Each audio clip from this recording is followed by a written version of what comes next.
Hi, I'm Brett Parker, Multimedia Specialist for the National Provisioner. And today we're highlighting two Pint Provisions who've unveiled Guinness-Flavored Wagyu Beef Patties, combining premium Wagyu beef with the malt flavors of Guinness, creating a gourmet burger experience. The product was recently recognized with a 2025 FABI Award for its spirit of innovation. Here to discuss this is James Hicks, Head of Sales for Two Pint Provisions. James, thank you so much for joining us today. Brett, thanks ever so much for having us. We're excited to be here. Can you tell us the initial inspiration behind the Guinness flavored beef patties? Yeah, so funnily enough, probably the most Irish thing that was to ever happen ever. I was standing in Dubai at a food show and I was standing in an Irish pub waiting on a pint of Guinness to settle and got chatting to the bloke next to me standing. He was waiting on his pint. And would you believe he turned out to be the global licensor for Guinness flavored products around the globe. So this product is in Europe at the moment. We got chatting over that pint, as we said, and we decided there and then to see if we could do something into North America.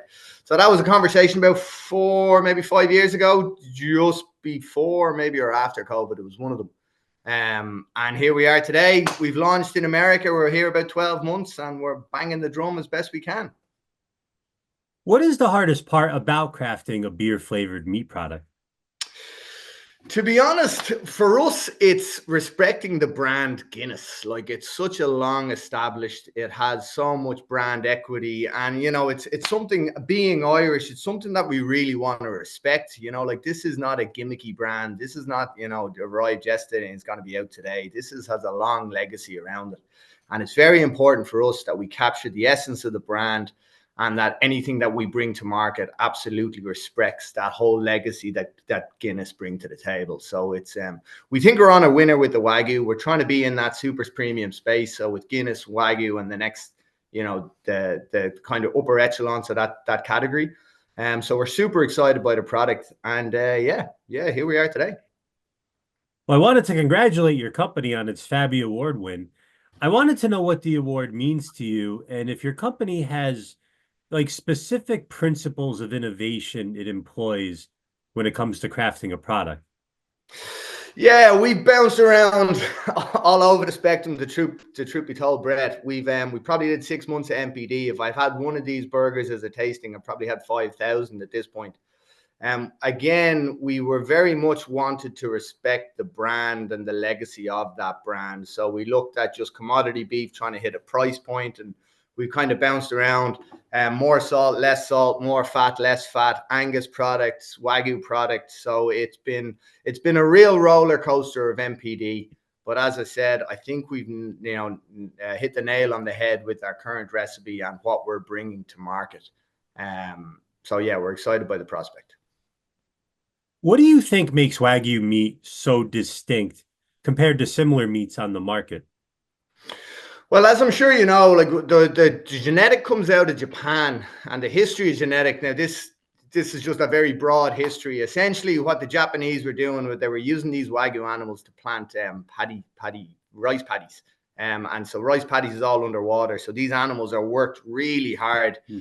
So thousands of years. Now, this happened thousands of years. This took a long time for evolution to catch up, but they'd feed them real heavy in the morning. They'd work those animals, in water all day, which is real hard, heavy work. And then they'd feed them overnight. So over thousands of years, these Wagyu animals realized that they needed the energy on the inside of their muscle. So they'd eat in the morning, they'd use that energy, conserve the energy in the muscle, and they'd use it all day, and they'd feed them again at night. Normally, what happens, a normal person like me or you, we keep our fat on the outside of our bodies. So if you looked at you would have all your fat on the outside of your muscle, and then your muscle would still be lean. Wagyu is almost the opposite. So it has that. There's no other country in the world that has access, to that genetic. It's very much strictly Japanese. Now they have exported Japanese genetic in the past, but there's no longer the case. So it's in that super premium category, and we couldn't have thought of a better brand, than Guinness, which is also in that super premium category, to marry them together and bring it to market. So that's what we've done. We want to be in that super premium space, making connections to the customer and that super high end brand. Well, after this experience, are there any kind of unique meat products to Pint Provisions would like to attempt in the near future? Yeah, absolutely.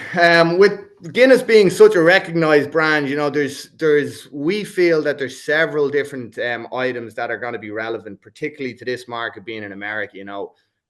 Paddy's Day is celebrated over here probably 5 times more so than it is in Ireland. Everybody over here has some sort of Irish connotation, with their family or whatever it may be. So we feel the Guinness brand, the Irishness of that brand is very relevant here in North America. So alongside our burger, we've been looking at brats, fully cooked hot dogs, maybe some meatballs. But again, we don't want to be a gimmicky brand. Guinness isn't a gimmicky brand. Certainly Wagyu isn't a gimmicky brand. So anything that we do, we really want it to resonate with quality, consistency, and that expectation of being in that higher category. So we're looking at hot dogs, brats, meatballs, but we're also looking at things like, maybe a flavored barbecue sauce or maybe a flavored butter to go along with a steak. So we're kind of bouncing around. We're still a pretty new company. We're only maybe 2 years on the road. And this Guinness burger has been front and center for us and will continue to be so. But yes, there is several other products, I suppose, that we're playing around with that are, in the pipeline. Fantastic. Well, that's all the time that we have for today. James Hicks of Pint Provisions, thank you so much for your time. We really appreciate it. Thank you ever so much, Brett. I really appreciate your time too, sir. Great shot.